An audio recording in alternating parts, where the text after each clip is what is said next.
शुक्र अल्हम्दुलिल्लाह इस बात पर कि अल्लाह ताला ने हमें एक और शब बारात देखनी नसीब फरमाई।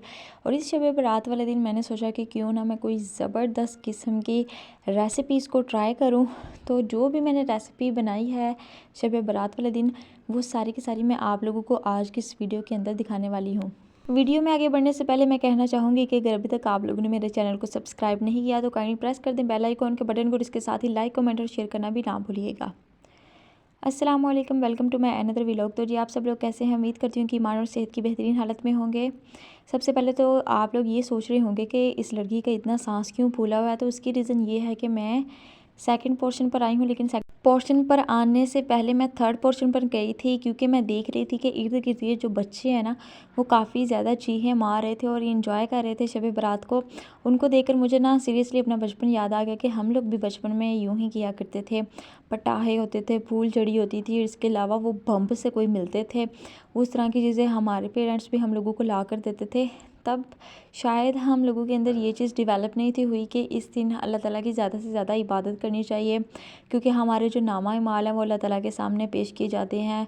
उनको एक दफ़ा से देखा जाता है, जिस तरह से हम लोग होमवर्क वगैरह करते हैं ना पूरे साल का या फिर समर वेकेशन का, तो फिर उसकी चेकिंग की जाती है और देखा जाता है कि इस बच्चे ने किस तरह से काम किया। तो इसी तरह से शब बारात वाले दिन भी जो हमारा नामा माल है ना, वो अल्लाह ताला के सामने पेश किया जाता है, जिसमें वो देखता है कि इस बंदे ने क्या क्या हरकत की हैं, उसके अमाल जो नेक हैं वो कितने हैं, उसका पलड़ा कौन सा भारी है, गुनाहों का भारी है या फिर नेकियों का भारी है। आप लोगों को मेरी इस वीडियो के पीछे भी साउंड्स सुनाई दे रही होंगी कि कहीं पर पटाखे चल रहे हैं, कोई बम और पता नहीं क्या क्या आइटम्स अब तो निकल आई हैं, वो सारे के सारे लोग चला रहे हैं। लेकिन इनको चलाने के साथ साथ लोगों को इस चीज़ की तरफ भी राग़िब करना चाहिए कि इस दिन सिर्फ ये बम धमाके ही नहीं करने, बल्कि हम लोगों ने अल्लाह ताला की तरफ भी रुजू करना है और अपने नामा माल जो है ना, उसको बेहतरीन तौर पर अल्लाह ताला के सामने पेश करने की कोशिश करनी है। तो जी आज जो शब बारात थी ना, इसको स्पेशल बनाने के लिए मैंने फ़र्स्ट टाइम ट्राई की थी 2 रेसिपीज़, और इनमें सबसे पहली जो रेसिपी थी वो थी शाही तो नहीं, मुझे तो लगता है ये बादशाही चने बन गए थे मुझसे, बट लिटरली ये काफ़ी ज़्यादा टेस्टी बने थे। हाँ, थोड़े से ये हार्ड रह गए थे चने। मुझे ना बाद में प्रेशर कुकर लगाना शायद याद नहीं रहा, या फिर मैंने खुद ही नहीं लगाया, मुझे ज़रूरत महसूस नहीं थी हो रही। मुझे लगा कि शायद अगर मैं इसको ना प्रेशर कुकर लगाऊंगी तो ये मज़ीद मेल्ट हो जाएंगे, और फिर उसकी वजह से ना वो जो एक लुक होती है ना आपके खाने की, वो अच्छी नहीं बनती। तो मैंने अपने खाने की लुक की तरफ ज़्यादा तरजीह दी थी, और इस वजह से ना मेरे चने कोई कोई जो चना था ना वही हार्ड रहा था। लेकिन इसके अलावा जो ओवरऑल मेरा ये बादशाही कह सकते हैं इसको चना, या फिर वो शाही चना जो था ना, ये इसकी रेसिपी बहुत ही मज़े की बनी थी। और ये इतने मज़े का सालन बना था ना कि मेरी अम्मी इतनी ज़्यादा मेरी तारीफ़ करी थी, बाबा को इतना ज़्यादा पसंद आया था ना, मैं बाबा को फिर चेक भी करवा रही थी कि ये देखे मैंने इस तरह से बनाया। और इसको मैंने मज़ीद फाइनल टचअप देने के लिए, या फिर आप लोग कह सकते हैं कि मज़ीद टेस्टी बनाने के लिए ना, मैंने जो बॉयल चने थे ना, उनमें से थोड़े से चने लेकर उसको जग में डालकर ग्राइंडर करके ना उसका थोड़ा सा पेस्ट बना लिया था। अगर आप लोग शोरबा वगैरह बनाना चाह रहे हो चनों के अंदर, तो उसके लिए ये बेहतरीन टिप है। आप थोड़े से चने लो, उनका थोड़ा सा पेस्ट बनाओ, और उसको फिर आप लोग सालन के अंदर ऐड अप कर दो। ऐसा करने की वजह से आप लोगों का जो खाना है ना, उसके अंदर आप लोगों को यूँ महसूस हो रहा होगा कि आप लोगों ने ना काफ़ी ज़्यादा मसाला बनाया है, और जो सालन होता है ना वो मसाले के सर पर ही बनता है। और अगर आप शोरबा बनाना चाहते हो तो शोरबा भी सिर्फ़ और सिर्फ आप लोगों के जो हांडी है ना उसके मसाले पर डिपेंड करता है। अगर आप लोग थोड़ा सा मसाला बनाओगे ना, तो जो भी आप शोरबा बनाना चाहोगे या फिर बनाने की कोशिश करोगे, तो वो काफ़ी लंबा और पतला शोरबा बन जाएगा। तो अगर आपको हमारी तरह शोरबा बनाना पसंद है या फिर खाना पीना पसंद है, तो उसके लिए ये सबसे बेहतरीन टिप है जो मैंने आपको आज की इस वीडियो के अंदर दिखाई है। ऐसा करने की वजह से ना सालन का टेस्ट टोटली चेंज हो गया था, और ये इस तरह से लुक दे रहा था और इस तरह से टेस्ट दे रहा था, जिस तरह से कि मतलब लग रहा था कि ये किसी रेस्टोरेंट से ऑर्डर किया गया है।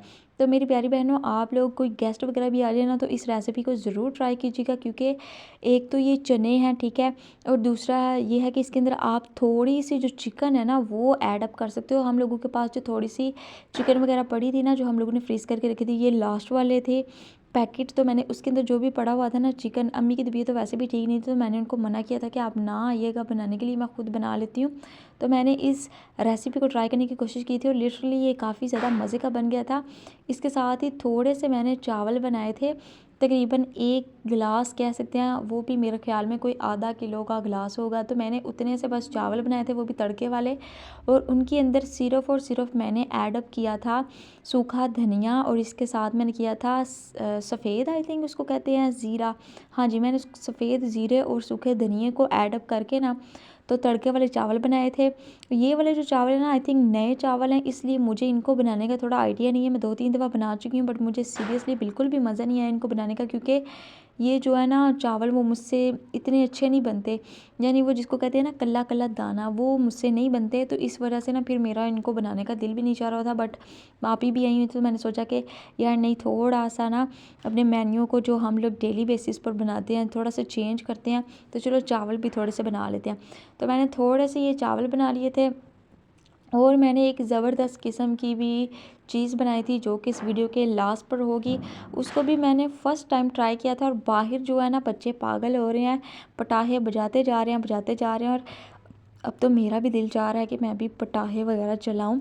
लेकिन अभी मैंने जाना है नीचे, और इंशाल्लाह ताला मैंने फ़ौरन से रेडी होकर नमाज़ पढ़नी है, नवाफिल वगैरह अदा करने हैं, और अल्लाह ताला से इस चीज़ की हम सब ने इस शब बारात, बल्कि इस नहीं, हर नमाज में हम लोगों ने अल्लाह ताला से दुआ करनी है कि वो हमें ज़्यादा से ज़्यादा नेक अमल करने की तौफ़ीक अता फ़रमाए, और हम सब की जो भी मुश्किलात हैं ना उनको आसानियों में बदल दे, और हमें सिराते मुस्तकीम पर चलने की तौफ़ीक अता फ़रमाए। ज़िंदगी ऐसे ही गुजरती चली जाती है, हम लोगों को नहीं पता कि अगली सांस हम लोगों का साथ देगी या फिर नहीं देगी, हम लोग अगले साल में होंगे भी या फिर नहीं होंगे। तो लिहाजा कोशिश कीजिए कि जो आपके लम्हात हैं, जितनी आपकी ज़िंदगी है, उसको बेहतरीन तरीके से गुजारें, उसको उन कामों में सर्फ ना करें जिनको करने से मना किया गया है, बल्कि अपनी ज़्यादातर जो रूटीन लाइफ है या फिर जो आपकी ज़िंदगी है ना, उसको अच्छे तरीके से गुजारने की कोशिश करें।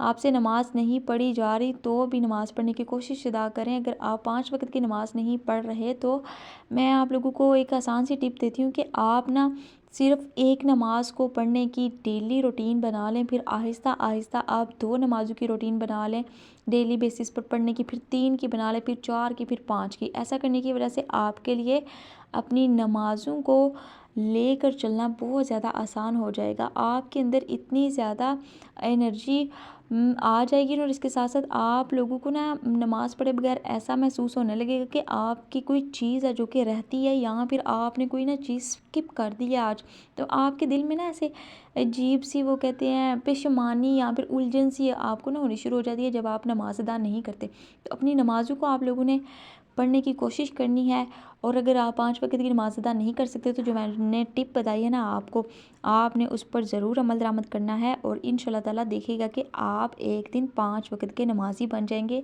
ना सिर्फ 5 वक़्त के नमाज़ी बनेंगे, बल्कि आप लोग तहज्जुद गुज़ार भी बन जाएंगे।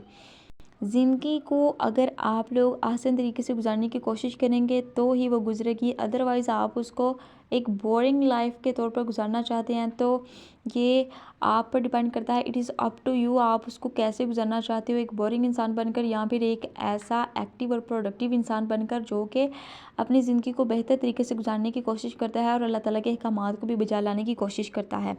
तो जी, ये मेरी जो मज़ेदार सी रेसिपी है ना, ये वीडियो के लास्ट पर है।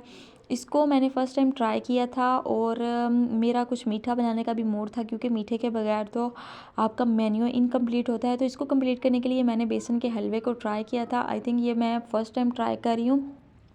मुझे वैसे ज़्यादा समझ तो नहीं थी आ रही, मैंने फटाफट ना, मेरे दिमाग में बस आ गया कि आज बेसन का हलवा बनाती हूँ, सूजी का हलवा अम्मी बनाती हैं, तो मैंने फटाफट इसकी एक शॉर्ट वीडियो देखी, फिर मैंने उसको दिमाग में रखा, और सारे इंग्रेडिएंट्स को पूरा करने के बाद ना मैं बस ये बेसन के हलवे को बनाना शुरू हो गई।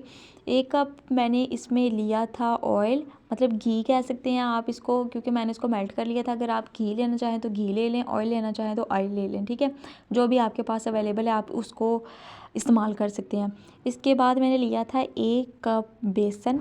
इसके बाद मैंने इसके अंदर और क्या ऐड किया था, हाँ, आधा कप मैंने इसके अंदर डाला था शुगर, ठीक है। अगर आपके पास शुगर है तो आप शुगर डाल लो, बट अगर आपके पास शक्कर हो, क्या हम शक्कर को ऐड कर सकते हैं? अगर आपको लगता है कि हम शक्कर को ऐड कर सकते हैं तो देन आप शक्कर को ऐड कर लें। नेक्स्ट टाइम जब मैं ट्राई करूँगी तो शक्कर वगैरह डालूँगी। और मैं आपको मज़े की बात बताती हूँ कि पहले मैंने इसके अंदर ना 1 कप पानी का ऐड करना था। मैंने पूरा करके भी रखा हुआ था हर चीज़ को कि मैं इसके बाद ये चीज़ डालूँगी, ये चीज़ डालूँगी, ये चीज़ डालूँगी। फिर एंडिंग पॉइंट पर ही ना मेरा माइंड चेंज हो गया। मैंने कहा यार पानी की बजाय ना मैं इसके अंदर डाल देती हूँ मिल्क। मेरे पास मिल्क भी था, तो मैंने ना फिर वो 1 कप पानी का गिरा कर वो 1 कप ही दूध का भर लिया और फिर मैंने इसके अंदर उसको ऐड अप कर दिया। ऐड अप करने के बाद मेरी अम्मी आ गई थी किचन में, तो उन्होंने ना फिर उसके अंदर चम्मच हिलाना शुरू कर दिया था, जिसकी वजह से उसकी जो शक्ल थी ना बेचारी की वो काफ़ी ज़्यादा डार्क होनी शुरू हो गई थी। फिर मैंने इसके अंदर जो जो ड्राई फ्रूट्स डाले थे वो कौन से थे, हाँ वॉलनट था, इसके साथ आलमंड्स थे मेरे पास, और भी ड्राई फ्रूट थे, बट मैंने इसी को ही प्रेफर किया कि चलो यार ये हलवा है तो इसके अंदर सिर्फ ये ही 2 ड्राई फ्रूट डालती हूँ, बाकी बाद में किसी और चीज़ के अंदर हम लोग ऐड कर लेंगे। तो सीरियसली ये रेसिपी काफ़ी ज़्यादा मज़े की बनी थी। चावल भी मेरे काफ़ी ज़्यादा मज़े के बन गए थे। इसके बाद फिर मैंने रोटियां भी बनाई थी, क्योंकि अम्मी की तबीयत ख़राब है इसलिए सारे का सारा जो मेन्यू था वो मैंने खुद किया था, मैंने किसी की हेल्प नहीं थी ली। और ऐसा करने की वजह से ना मैं आपको ये चीज़ बताऊंगी कि एक तो किचन बड़ा नीट एंड क्लीन था, क्योंकि मुझे पता था मैंने ये काम किया है, तो अब इसके जो बर्तन मेरे गंदे हुए हैं ना उनको भी मैंने खुद वॉश करना है, तो मैं साथ साथ बर्तनों को भी वॉश करती जा रही थी। इसके साथ साथ मैंने आलू भी बॉयल करने के लिए रखे हुए थे, क्योंकि हम लोगों का ना जो सुबह का नाश्ता है वो ये है कि हम सुबह आलू के पराठे बनाएंगे, तो उसकी रेसिपी भी इंशाल्लाह ताला मैं आपके साथ ज़रूर शेयर करूँगी। बट आप लोगों ने जब बेसन का हलवा बनाना है या इसको बनाने की ट्राई करनी है तो इसको आप लोगों ने बहुत ज़्यादा ब्राउन नहीं करना, बल्कि इसको नॉर्मल सा ब्राउन करके ना आप लोगों ने छोड़ देना है। फिर इसके अंदर आप लोगों ने शुगर और वाटर को ऐड करके अच्छी तरह से पका लेना है। इस तरह से पकाना है कि जो हलवा है ना वो आपके बर्तन की सतह को छोड़ना शुरू कर दे। आई मीन टू से कि जो ऑयल है ना वो अपना वो आप दिखाना शुरू कर दे, ठीक है। तो मेरी आज की जो रेसिपीज़ थी ना वो यही थी, और काइंडली आप लोग जब भी किसी रेसिपी को ट्राई करें तो पहले उसको एक दफ़ा ज़रूर देख लीजिएगा, क्योंकि बाज़ औक़ात ऐसा होता है कि हम एक बंदे की रेसिपी देखते हैं ना, उसने किसी और तरीके से किसी चीज़ को बनाया होता है, दूसरे बंदे की देखते हैं किसी और तरीके से बनाया हुआ होता है। और बाज़ औक़ात जो जीनियस बंदा होता है ना वो थोड़ा थोड़ा इधर उधर से देखेगा और फिर उसके अंदर अपना कोई इंग्रेडिएंट यूज़ करके ना वो उसको और मज़ेदार बनाने की कोशिश करेगा। अच्छा, मैंने जो भी रेसिपीज़ इन डेज़ में ट्राई की है ना, हम लोगों के काफ़ी ज़्यादा गेस्ट आ रहे थे, जा रहे थे, अभी कुछ आने भी हैं, तो हम लोगों ने कुछ रेसिपीज़ ऐसी ट्राई की हैं जो कि आप कह सकते हैं कि सेल्फ़ मेड हम लोगों ने वो बनाई हैं। वो हम लोगों ने कहीं से देखी नहीं है, बस अपना थोड़ा सा दिमाग लड़ाया है मैंने और अम्मी ने, और उनको बनाने की कोशिश की है। तो आप लोग भी इस तरह से अपनी रेसिपीज़ को मज़ीद मज़ेदार बना सकती हैं, ताकि आपके जो खाने हैं ना उनके अंदर आपके हाथ का जायका आ सके। तो जी मेरी आज की वीडियो बस यही थी। उम्मीद करूँगी कि आप लोगों को मेरा ये जो कुकिंग का व्लॉग है ना ये काफ़ी ज़्यादा मस्त लगा होगा, बहुत ज़्यादा पसंद आया होगा। और शब बारात का दिन है, शब बारात का ये ख़ास मेन्यू मैंने बनाया है, अपने हाथों से बनाया है, और मुझे काफ़ी ज़्यादा खुशी हुई है। और मुझे कुकिंग करने का ना सीरियसली काफ़ी ज़्यादा शौक़ है। मेरी कोशिश भी होती है कि मैं नित नई डिशेज़ जो है ना उनको ट्राई करती रहूँ। तो अगर आप लोगों को भी शौक़ है मज़ेदार सी डिशेज़ बनाने का, तो उसके लिए आप लोगों को मेरे चैनल को सब्सक्राइब लाजमी करना होगा। इस पर लाइक कमेंट और शेयर करना भी आप लोगों को ज़रूर करना होगा। इसके साथ साथ मैं आप लोगों को बताती चलूँ कि 2 दिन तक मेरी व्लॉग की छुट्टी हुई है, क्योंकि मैं काफ़ी ज़्यादा बिजी थी, इतने ज़्यादा गेस्ट आए हुए थे, उनको लेकर चलना, मैनेज करना घर को, अम्मी की तबीयत भी अपसेट थी, तो ये सब काफ़ी ज़्यादा मुश्किल हो रहा था। और तीसरी बात ये, दूसरी पता नहीं मैंने बताई कि नहीं, चलो तीसरी बता देती हूँ कि मैं सबसे पहले वॉइस ओवर कर बैठी थी अपने एक व्लॉग के, बट अनफॉर्चुनेटली वो मुझसे डिलीट हो गया। इस वजह से ना अब मैं लेट नाइट इस व्लॉग की करी हूँ वॉइस ओवर। तो इंशाल्लाह ताला मैं एक मज़ेदार सा व्लॉग और एक मज़ेदार सा टॉपिक आपके साथ लेकर आऊँगी नेक्स्ट वीडियो में। तो तब तक आप सब लोग मेरी इस वीडियो को ढेर सारा दीजिएगा प्यार, और मुझे कमेंट सेक्शन में लाजमी बताइएगा कि आप लोगों को क्या ये मेरी रेसिपीज़ पसंद आई हैं। तो जी मिलते हैं नेक्स्ट वीडियो में एक नई व्लॉग के साथ, एक नई एनर्जी के साथ और एक मज़ेदार से टॉपिक के साथ। तब तक आप सब लोग अपना, अपने वालिदैन का और अपने प्यारों का रखिएगा ढेर सारा ख्याल, और इसके साथ भी हमें अपनी दुआओं में भी याद रखिएगा। टेक केयर, अल्लाह हाफिज़, अस्सलाम वालेकुम।